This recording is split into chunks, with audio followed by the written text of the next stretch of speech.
Fidèles téléspectateurs de Malinov, bonsoir. Toujours un plaisir de vous retrouver tous les jeudis sur le plateau de votre émission numérique, digitale, mais surtout innovante. Suivons ensemble le sommaire du jour.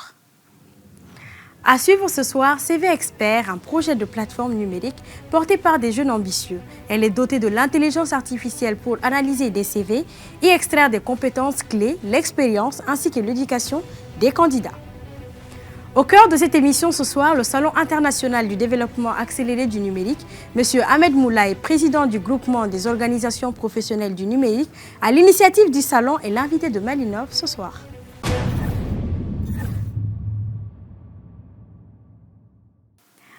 Dans les coulisses du SIDAN, les sujets liés au numérique ne manquent pas. Entre croissance du numérique, développement de la robotique et de l'intelligence artificielle, autant de sujets interrogent sur le numérique. Cependant, savez-vous qu'à l'instar des autres pays, le Mali se positionne également en termes d'IA, et ce, avec des entreprises et start-up qui se positionnent. On vous montre un aperçu.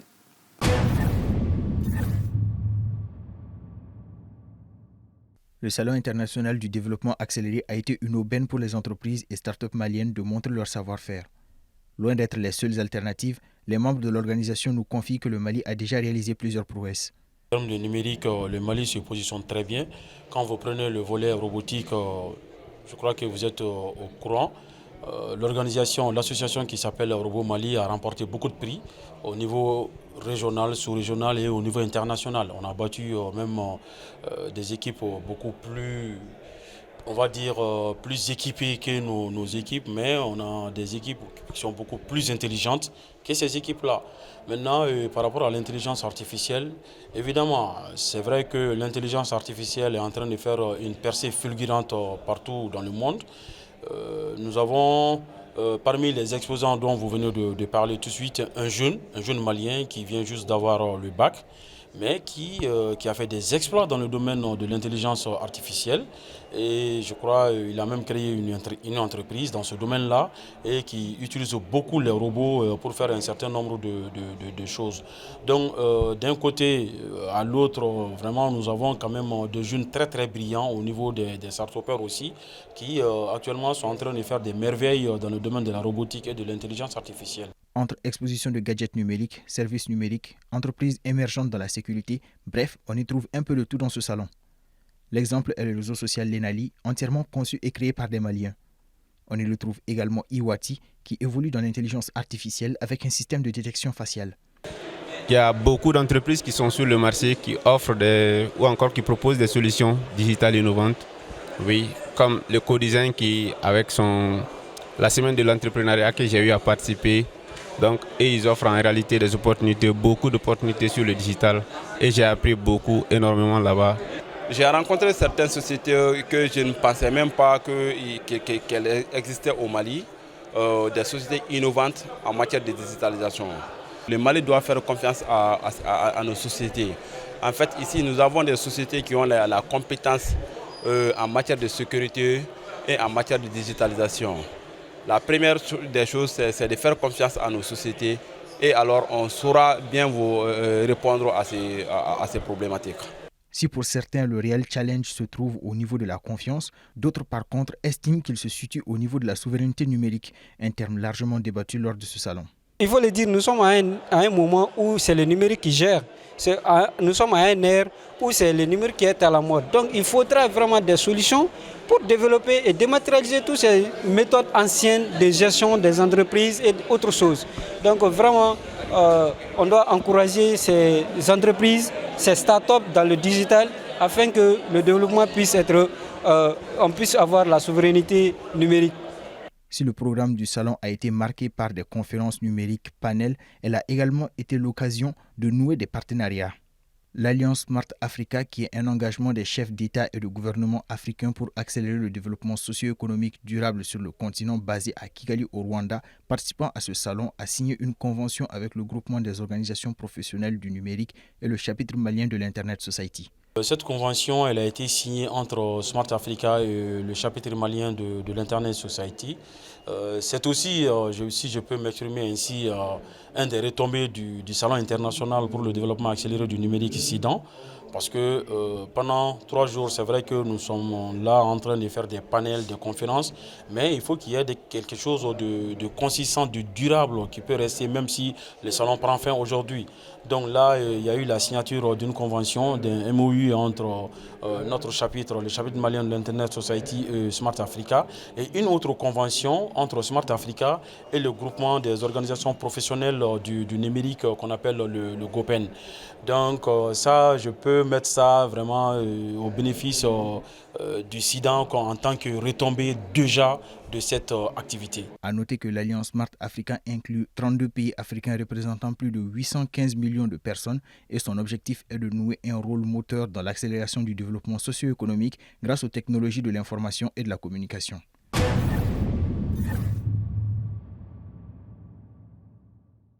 La recherche d'emploi est stressante. Le moment de la sélection des candidats l'est encore plus. CV non adapté au profil demandé, personnes qui mentent sur leurs compétences, CV mal rédigé, plein de facteurs qui peuvent être des motifs irritants pour l'employeur comme dévalorisants pour le futur employé. L'équipe qu'on a rencontrée pour la rubrique Startup Innov de ce numéro propose un logiciel de tri de CV, pas les logiciels qu'on a l'habitude de voir sur Internet, car il le propose avec la fonctionnalité de l'intelligence artificielle. Suivant.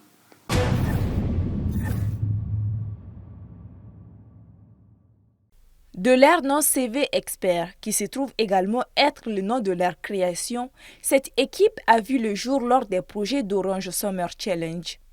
Au Mali, comme dans le monde, le problème d'emploi constitue un problème pour chaque État, pas seulement au niveau de la recherche d'emploi, mais aussi au niveau de la sélection, processus un peu encombrant pour les entreprises au vu du nombre de CV qui leur a été présenté. C'est en essayant d'apporter une solution à ce problème que CV Expert a vu le jour, créant La Cause, une plateforme plutôt bien pensée. Depuis le début dans ce programme, il nous est demandé de présenter à la fin un projet que nous allons développer nous-mêmes et présenter à la fin du stage. Du coup, mes collègues et moi, nous avons vu que dans les recrutements, les recruteurs perdent beaucoup de temps dans la recherche des candidats adéquats pour les différents postes, ce qui peut engendrer des pertes énormes aux entreprises.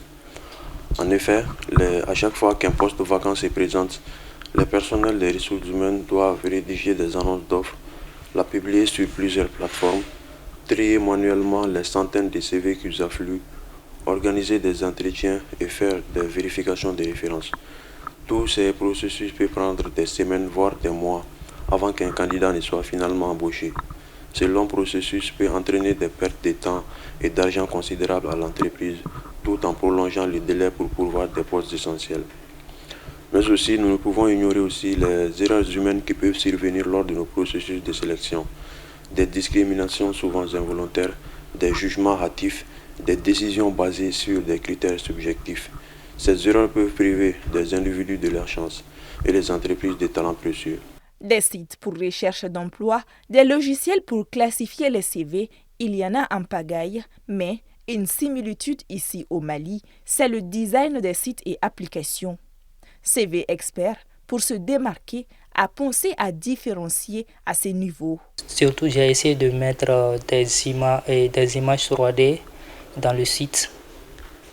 Donc, pour rendre l'expérience utilisateur plus intuitive et esthétique. J'ai aussi suivi des formations dans le cadre des Orange Summer Challenge. Donc, j'ai essayé de mettre ça en pratique en faisant le site.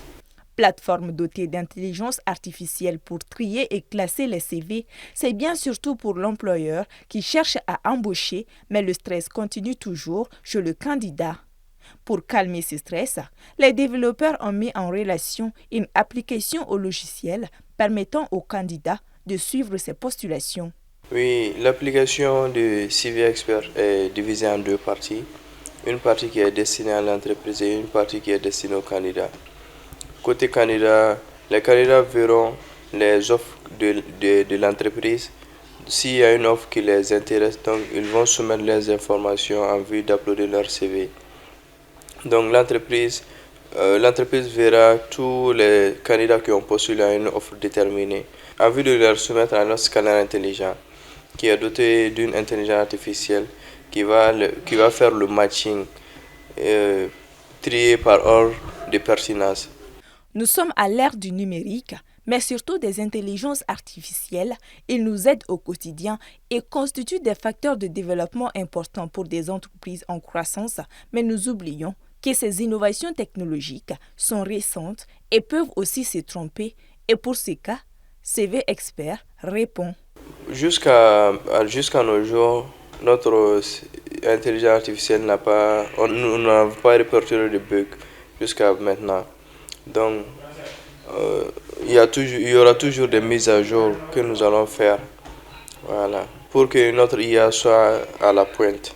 Barapro, Emploi et moi, Mali Bara voire d'autres, chacun s'investit dans l'aide à la recherche de l'emploi, voire la création de ces derniers avec de la persistance, de la détermination, de la constance. Peut-être entendrons-nous parler de CV Expert aux côtés de ces plateformes qui se sont démontrées comme plateformes fiables pour les aspirants à la vie active.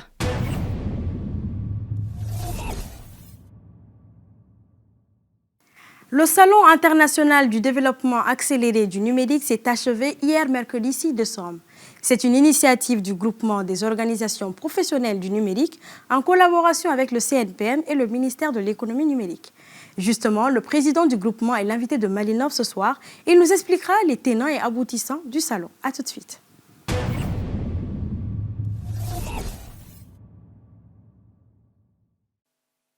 Je vous l'annonçais tantôt, notre invité du jour est M. Ahmed Moulaye, président du GOPEN, groupement des organisations professionnelles du numérique. Bonsoir M. Moulaye. Bonsoir Mme Keita. Bienvenue sur le plateau de Malinov. Je vous remercie, le plaisir est pour moi. Alors je disais tantôt que vous êtes le président du groupement des organisations professionnelles du numérique. Parlez-nous de cette organisation. Le GOPEN, groupement des organisations professionnelles du numérique, a été créé cette année, en 2023. Elle a pour objectif de fédérer le secteur.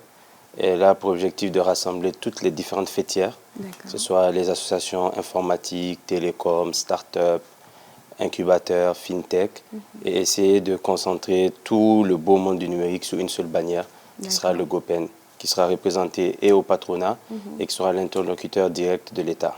D'accord. Et donc c'est à partir de cet objectif-là que vous avez initié le Salon international du développement accéléré du numérique. Voilà une première en collaboration, comme vous l'avez dit, avec le CNPM et le ministère de la Communication, de l'économie numérique et de la modernisation de l'administration. Moi, ce que j'ai envie de vous demander déjà, pourquoi la dénomination développement accéléré? Déjà, nous sommes un pays en développement. Le Mali est en développement, le numérique est en train de se développer. Mais aujourd'hui, notre objectif est de l'accélérer. Pourquoi l'accélérer? Parce que chacun d'entre nous, dans leurs différentes fêtières, travaille tous les jours à développer le numérique. Mais aujourd'hui, on s'est tous mis ensemble sous le GOPEN. Ça veut dire qu'on doit pouvoir aller plus loin. Comme on a un adage qui le dit ici en Afrique, quand on est seul, on va vite, mais quand on est ensemble, on va loin. Donc, je pense qu'ensemble, on peut accélérer rapidement le développement du numérique au Mali et surtout impulser et donner des propositions concrètes à nos autorités pour vraiment placer le Mali parmi les concerts des nations dans le numérique. D'accord. Est-ce que ces deux organisations que sont le patronat ou encore l'institution qui est le ministère, est-ce qu'il y a des membres de ces organisations au sein du GOPEN ou bien c'est vraiment un partenariat? D'abord, le GOPEN, c'est les fêtières privées. Ça veut dire que c'est vraiment la société civile et les entreprises privées qui sont rassemblées en fêtières, qui sont représentées, qui devront être représentées au CNPM. Et par exemple, dans le cadre de ce salon qui est le SIDAN, on a travaillé de commun accord. Il y avait des membres du CNPM, il y avait des membres du ministère, il y avait des membres du GOPEN, il y avait des membres aussi des personnalités morales à qui on a fait appel, qui sont venus apporter leur contribution pour que, pour une fois, ça fait, je pense, depuis les années 2000, ils faisaient Mali 2000, tout ça, les événements à l'époque. Il n'y a pas eu un événement où tout l'écosystème s'est mis ensemble pour l'organiser. On a eu les MDA, Mali Digital Awards, il n'y a pas longtemps. On l'a même fait appel, elle est venue, elle nous a accompagnés aussi. Vraiment, c'est tout l'ensemble de l'écosystème qui s'est réuni pour organiser ce salon. D'accord. Alors, le salon, il est international. Donc là, est-ce qu'on a déjà les acteurs nationaux? Est-ce que des acteurs internationaux aussi se sont rejoints au salon? Oui, ici est aussi le lieu de remercier ces acteurs internationaux. On a Smart Africa, qui est l'Alliance africaine pour le numérique, l'information et les télécommunications, qui s'est déplacée à travers son DGA. Ouais, depuis Kigali. Depuis Kigali. On a aussi la RTCI, le régulateur ivoirien, qui a dépêché aussi une délégation. On a le RIFEN, le réseau des femmes entrepreneurs du numérique, qui a participé. On a aussi le régulateur guinéen et l'ANSUTEN, qui est l'agence d'accès au Fonds universel de Guinée, qui a aussi souhaité participer à l'événement, mais malheureusement pour des raisons de dernière minute, ils n'ont pas pu se déplacer. Mais quand même, on a eu pas mal de monde qui était là. Et c'est une première édition. On espère que les autres éditions, on pourra inviter encore plus de monde. Et déjà, que la CEDEAO ou l'UEMOA, notre espace, soit largement représenté. Et après, pourquoi pas l'Afrique. Vraiment, on veut que ce salon soit quand même un salon qui va placer le Mali, déjà le Mali au cœur de l'Afrique de l'Ouest. Donc déjà placer le Mali comme un grand acteur des événements du numérique. D'accord. Est-ce que, au vu de tout ce que vous venez de dire, et surtout du thème développement accéléré, est-ce qu'à dire qu'au sortir de ce salon, on aura par exemple un rapport, sinon un programme détaillé qui va accentuer un développement accéléré du numérique pour un peu être en phase avec la transformation numérique qui se passe dans le monde? Bien sûr, on aura déjà, si vous avez vu la configuration de ce salon, on a plusieurs panels. On a des thématiques bien précises, on a l'IA, on a la sécurité, la cybersécurité, on a la souveraineté qui est derrière le thème du salon. On a plusieurs thèmes et chaque panel, à la fin de chaque panel, une commission est mise en place pour faire un rapportage. Et ce rapportage sera regroupé pour faire après le rapportage général du salon. Et comme vous l'avez tous suivi lors du discours du Premier ministre, il a lancé des mots forts de pouvoir créer un cadre pour le partenariat public-privé. Donc on espère qu'à la sortie de ce salon, et déjà vous avez suivi la clôture hier, vous avez suivi pas mal de choses, les rapports seront peaufinés, mis à niveau et sera transmis aux plus hautes autorités. Déjà ici est le lieu aussi de remercier le président de la transition qui a parrainé cet événement et le Premier ministre qui est venu, tous les membres du gouvernement. Donc les rapports seront transmis pour regarder et on espère que les recommandations qui seront dedans vont quand même aider nos autorités à nous aiguiller. D'accord, vous venez de le dire, le salon s'est achevé hier et il y a eu quand même des remises de trophées et d'attestations, etc.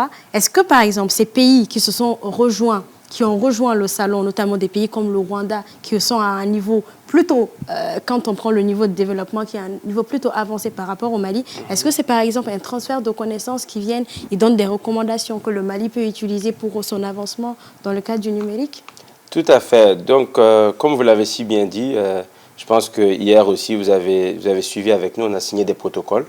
On a signé 2 protocoles majeurs, un entre le GoPen et Smart Africa, et un entre ISOC, Internet Society, et Smart Africa.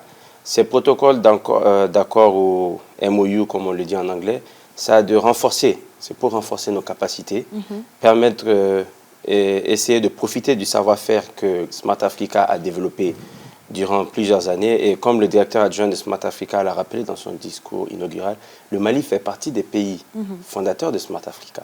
Donc le Mali a depuis très longtemps cette culture d'initier les grandes idées, les grands projets, mais après on ne suit pas derrière, c'est-à-dire ça part nous laisser. On espère récupérer maintenant avec Smart Africa ce protocole, faire des échanges entre nous et vraiment hisser le Mali haut, quoi. D'accord. Donc est-ce qu'on peut dire déjà qu'on a un bilan positif pour la première édition du SIDAN?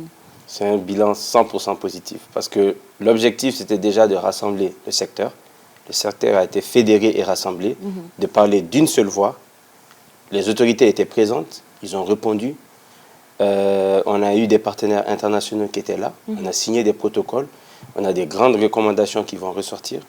Ces recommandations seront transmises à qui de droit, aux autres autorités. Et on espère que c'est la première pierre d'une grande aventure. D'accord. Justement, au-delà de... Vous êtes quand même... vous faites beaucoup de choses, multitâches. Au-delà du GoPen, vous êtes également le président de l'Association des sociétés de télécommunications du Mali, ASTM, et directeur général de BMA. Dites-nous, qu'est-ce que c'est que BMA? Qu'est-ce que BMA fait? BMA est une entreprise qui a été créée en 1992 par mon père, Baba Moulay.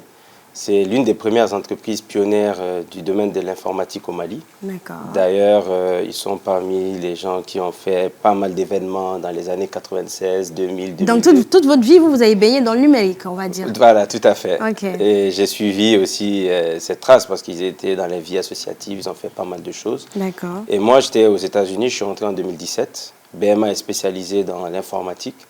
Et à mon retour en 2017, j'ai travaillé à ses côtés. Et j'ai repris la boîte en 2018 et je me suis spécialisé plus dans les télécoms et dans l'énergie.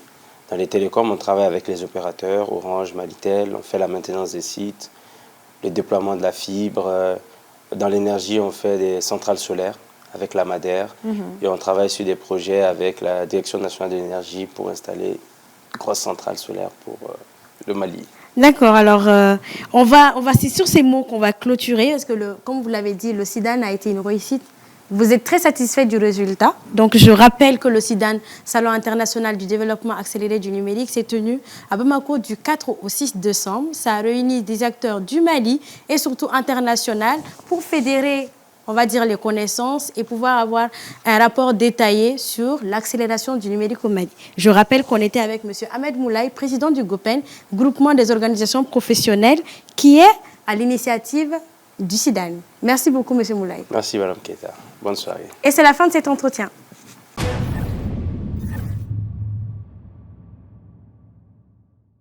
Il y a du nouveau chez WhatsApp. L'application mobile multiplateforme qui fournit un système de messagerie instantanée, chiffré de bout en bout, vient de lancer une fonctionnalité innovante pour renforcer la sécurité des discussions sensibles. Initialement introduite avec la fonction Chatlock, cette nouvelle option offre aux utilisateurs une couche de confidentialité supplémentaire en code secret. Avec la fonction Chatlock, intégrée à WhatsApp depuis un moment, les utilisateurs pouvaient verrouiller individuellement chaque conversation, mais un indicateur discussion verrouillé était visible. Face à cette lacune, la société mère de WhatsApp, Meta, a introduit l'option code secret. En activant cette nouvelle option, l'application invite les utilisateurs à définir un code secret distinct de ceux utilisés pour verrouiller l'écran du téléphone ou les conversations sur WhatsApp. Ce mot de passe unique assure un accès exclusif aux discussions verrouillées sans que ne soit affiché sur celui-ci « Conversation verrouillée ». Pour verrouiller une discussion ou une conversation, nul besoin de vous rendre dans les paramètres. Vous pouvez simplement appuyer longuement sur la discussion et sélectionner « Verrouiller la discussion ». Vous pouvez aussi ouvrir la conversation, cliquer sur le nom de votre correspondant ou correspondante, puis cliquer sur « Verrouiller la discussion ». Et pour accéder à ces discussions confidentielles, il suffit d'entrer le mot de passe défini dans la barre de recherche de WhatsApp. Ainsi, même si vous prêtez votre téléphone à des membres de votre famille ou à des amis, vous pourrez vous assurer que ces personnes n'accéderont pas à certaines de vos conversations privées. Elles ignoreront même leur existence.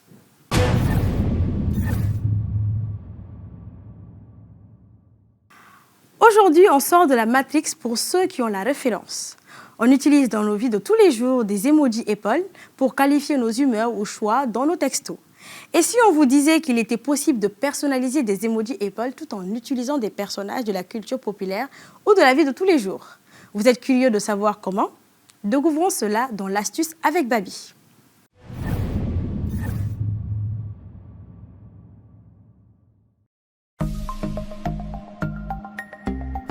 Vladimir Poutine, Lionel Messi, Naruto ou encore Batman.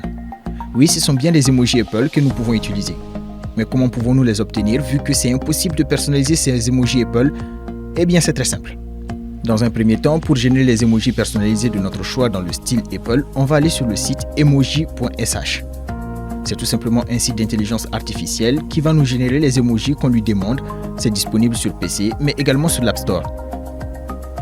Une fois que vous avez téléchargé les emojis qui vous conviennent le plus, cliquez sur la petite icône de téléchargement. Une fois que c'est bon, vous vous rendez dans l'application Galerie. Vous sélectionnez les emojis et faites un choix à partir de là. Vous allez juste maintenir votre doigt sur l'emoji et une fois fait, vous retirez votre doigt. L'application vous propose de l'ajouter en tant qu'autocollant. Vous faites de même avec tous les autres emojis. Maintenant, si vous ouvrez l'application Message, voire WhatsApp ou une autre application de messagerie, vous pouvez voir que vous pouvez envoyer les emojis de votre choix. C'est tout pour aujourd'hui, fans de culture populaire, journalistes satiriques, otaku ou tout autre genre de goût. Nous espérons que vous serez plus expressif avec vos personnages préférés. Sur ce, nous vous disons à la prochaine pour d'autres tutos.